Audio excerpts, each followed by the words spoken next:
ओहो, चना चाट। क्या बात है भाई, किस खुशी में? हमारा भाई साहिबे रोजगार हो गया। रियली जॉब लग गई है? जॉब लग गई है एक्चुअली कहाँ? अपने ससुराल में।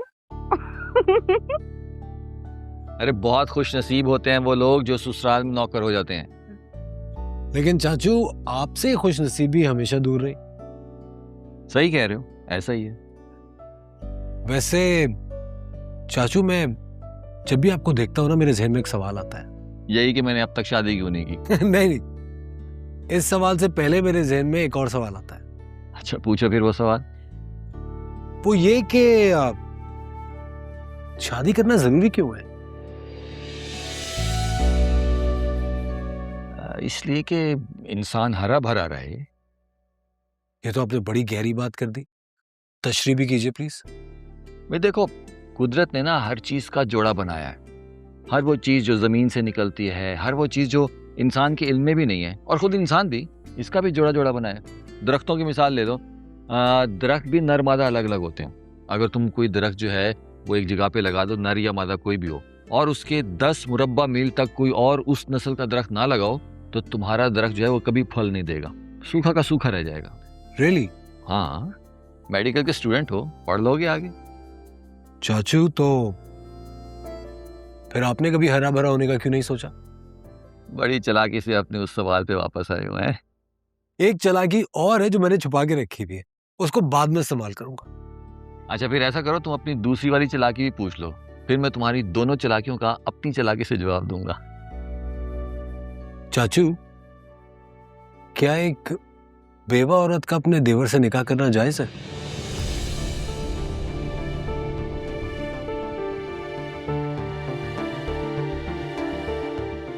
क्या जायज नहीं है?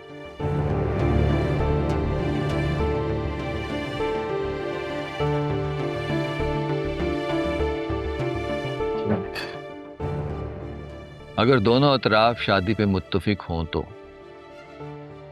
फिर आप बताएं, आपने शादी क्यों नहीं की? अब मैं इस सवाल का जवाब अकेले में देना चाहूंगा। सुंबल, सारे बर्तन अच्छे से समेटो और बिस्तर जाने से पहले धो देना। तानिया, तुमने कॉलेज जाना है ना सुबह, जाओ जाके सो जाओ।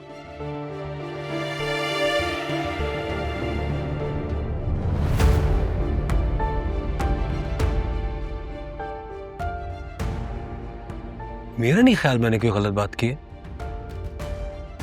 गलत बात तुम्हारे ख्याल से ज्यादा दूसरों के चेहरे पे पड़ी जा सकती है। चलो वॉक पे चलते हैं। इस वक्त चना चाट कौन खाता है? खा लिया तो हजम तो करनी है ना। आजा।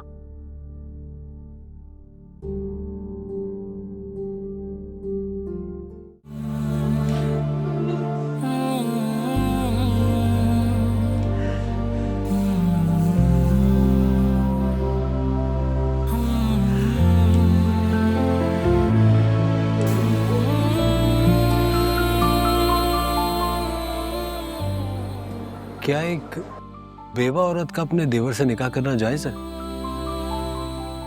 मैंने कहा ना, मैं नहीं करना चाहती शादी। क्यों नहीं करना चाहती शादी? अगर शादी करना नहीं चाहती तो आगे क्या इरादा है तुम्हारा?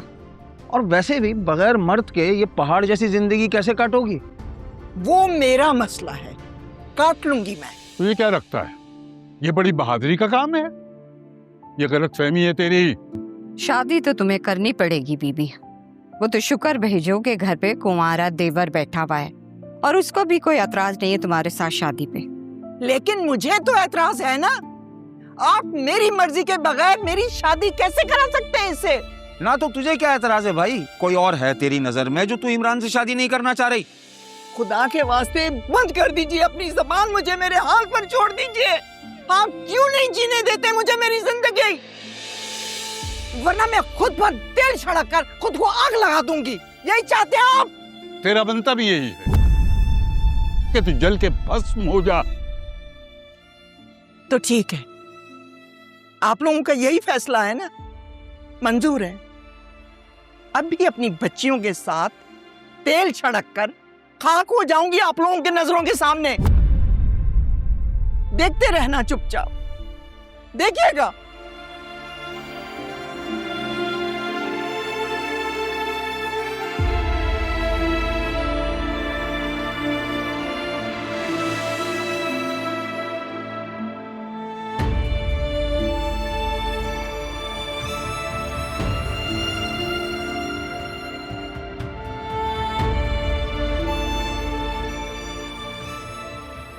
मैं इस माजी की दुखों की पोटी को कैसे खाली करूं? शादी कर लें आप, बहुत पहले ही कर लेनी चाहिए थी, लेकिन नेक काम के बारे में ऐसा नहीं सोचते कि देर हो गई। मजाक बनवाऊं अपने आप का सबके सामने? ये क्या कह रहे हो तुम? अपने बच्चों के लिए अपनी अना को बेच देना कोई बड़ी बात नहीं होती भाभी जी। अपनी जात के लिए अपनी अना को फना करना सबसे अहम होता है।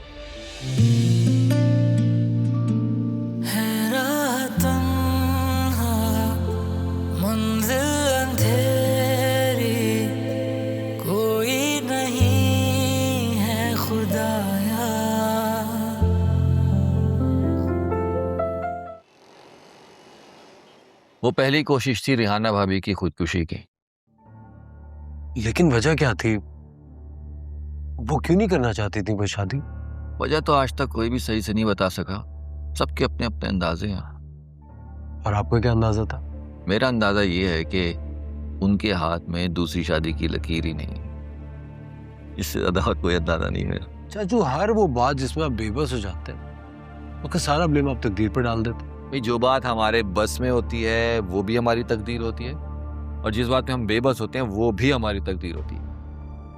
पहले तो आप कह रहे थे कि हम अपनी तकदीर अपने हाथों से बनाते हैं, और अब आप तकदीर के हाथों बेबस होने का सबक दे रहे हैं मुझे।